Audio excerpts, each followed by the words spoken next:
नमस्कार।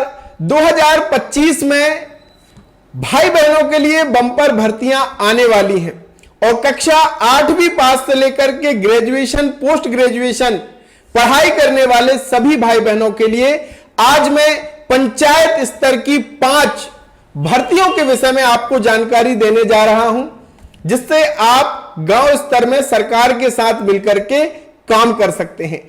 इस पद का क्या नाम है, इसके लिए क्या आपके पास योग्यता होनी चाहिए, क्या दस्तावेज होने चाहिए, कैसे आप आवेदन करेंगे और कैसे आपका चयन होता है, यह संपूर्ण जानकारी इस वीडियो में आपको मिलने वाली है। तो वीडियो को अंत तक जरूर देखिएगा, स्किप मत कीजिएगा और इस वीडियो को शेयर भी कीजिएगा अपने और भाई बहनों तक।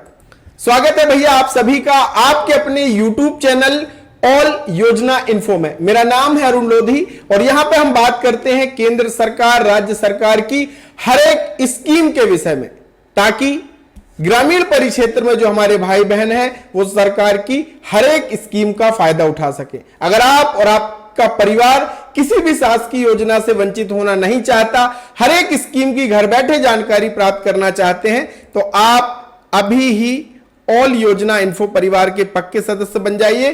चैनल को सब्सक्राइब कीजिए, इसका कोई पैसा भी नहीं लगता है। तो चलिए शुरुआत करते हैं हम कक्षा 8वीं पास से। पंचायत स्तर का हर एक गांव में एक पद होता है जो है स्वास्थ्य कार्यकर्ता यानी आशा कार्यकर्ता का। इसमें महिलाएं फॉर्म इसके लिए भर सकती हैं, यानी महिला आशा कार्यकर्ता के रूप में नियुक्त हो सकती हैं। स्वास्थ्य विभाग राष्ट्रीय ग्रामीण स्वास्थ्य मिशन के अंतर्गत प्रत्येक गांव में एक प्रशिक्षित महिला सामुदायिक स्वास्थ्य कार्यकर्ता, जिसे हम आशा कहते हैं, वो नियुक्त की जाती है, ताकि गर्भवती महिलाओं की मदद की जा सके हर प्रकार से। तो अगर आशा कार्यकर्ता आपको बनना है तो आपकी उम्र 25 से 45 वर्ष के बीच होनी चाहिए। गांव की विवाहित, विधवा, तलाकशुदा जो महिला गांव की निवासी है वो आशा कार्यकर्ता के रूप में नियुक्त हो सकती है। वह साक्षर होनी चाहिए और चयन में उन लोगों के मुकाबले उचित वरीयता दी जानी चाहिए जो कक्षा 10वीं उत्तीर्ण है। अगर आप कक्षा 8वीं पास हैं तब भी आप आशा कार्यकर्ता के रूप में चयनित हो सकती हैं।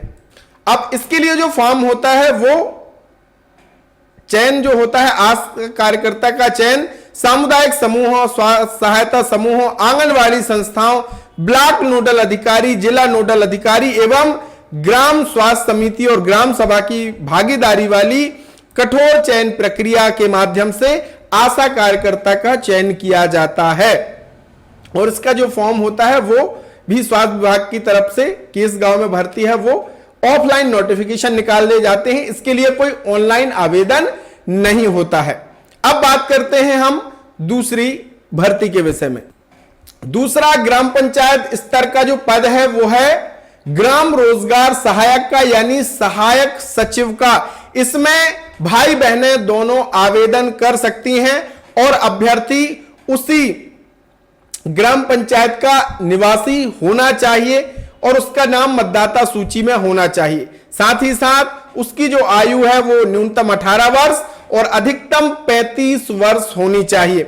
उसने ग्रेजुएशन किया होना चाहिए, 1 वर्षीय कंप्यूटर आपने किया हो। साथ ही साथ अब जो नई मार्गदर्शिका जारी की गई है पंचायत विभाग मनरेगा की तरफ से, ये मैंने आपको दिखाया विभाग की तरफ से, उसमें आपको CPCT भी चाहिए होगा। हिंदी टाइपिंग के साथ उत्तीर्ण होना जरूरी है। तो आपका ग्रेजुएशन, 1 वर्षीय कंप्यूटर डिप्लोमा और CPCT पास आपका होना बहुत जरूरी है। इसके लिए पूरी संभावना है कि इस बार ऑनलाइन आवेदन किए जाएंगे और चयन भी हो सकता है कि आपकी परीक्षा ली जाए और उस हिसाब से फिर मेरिट बने। तो यह भी एक बहुत महत्वपूर्ण पद होता है ग्राम पंचायत स्तर का, ग्राम रोजगार सहायक का। हर एक ग्राम पंचायत में एक ग्राम रोजगार सहायक की नियुक्ति होती है। बात कर लेते हैं तीसरी भर्ती के विषय में, जो कि ग्राम पंचायत का सबसे महत्वपूर्ण पद है, पंचायत सचिव का। पूरे कार्यभार, सभी काम, कहीं ना कहीं पंचायत का विकास भी ग्राम पंचायत सचिव पर, सेक्रेटरी पर निर्भर करता है और यह बहुत ही महत्वपूर्ण पद होता है और इसके लिए आपका 12वीं पास और ग्रेजुएशन होना जरूरी है। इस बार नए प्रक्रिया के तहत आपसे 1 वर्षीय कंप्यूटर डिप्लोमा भी मांगा जा सकता है और इस बार जो प्रक्रिया होगी वो ऑनलाइन फॉर्म भरे जाएंगे। यहां पे स्पष्ट लिखा है राजपत्र में भी, और जो भी अभ्यर्थी होगा वो उसी जिले का स्थायी निवासी होना चाहिए। यह कैसे तय किया जाएगा? इसके लिए आपका नाम मतदाता सूची में होना चाहिए। चयन की बात करें तो इसमें भी लिखित परीक्षा ली जा सकती है नए अपडेट के आधार पर और मेरिट के आधार पर फिर आपका चयन किया जाएगा। यह एक प्रकार से शासकीय पद होता है। जो ग्राम रोजगार सहायक का जो पद होता है वो संविदा के आधार पर, अनुबंध के आधार पर होता है, लेकिन यह जो पंचायत सचिव है वह शासकीय सेवक है। साथियों, चौथी भर्ती होती है ग्राम पंचायत स्तर पर, जो कि मनरेगा के अंतर होती है मेट की, यानी श्रमिक प्रमुख की नियुक्ति होती है। जिन ग्राम पंचायतों में मनरेगा का काम चलता है वहां पे प्रत्येक कार्यस्थल पर जहां पे 40 से 50 श्रमिकों का समूह काम करेगा वहां पे एक पर्यवेक्षक यानी सुपरविजन के लिए मनरेगा मेट की नियुक्ति होती है। और मनरेगा मेट बनने के लिए कक्षा 8वीं पास होना जरूरी है और आपने मनरेगा का काम भी किया हो, ये बहुत अनुभव अगर आपके पास है तो आप मनरेगा मेट के रूप में नियुक्त हो सकते हैं। और आपका काम क्या होता है कि जो मनरेगा का काम चल रहा है उसकी हाजिरी भरना और जितने मजदूर हैं उनकी तमाम जरूरतों को पूरा करना, अगर उन्हें कोई समस्या है तो वो पंचायत तक पहुंचाना। और इसके लिए अगर आपको मनरेगा मेट बनना है तो जो आपका समूह है 40 से 50 मजदूरों का जो समूह है वो अनुमोदन करता है। उसके बाद पंचायत स्तर पर मनरेगा मेट की नियुक्ति की जाती है और ये इस तरीके का नामांकन फॉर्म होता है जो कि विभाग की तरफ से जारी किया गया है।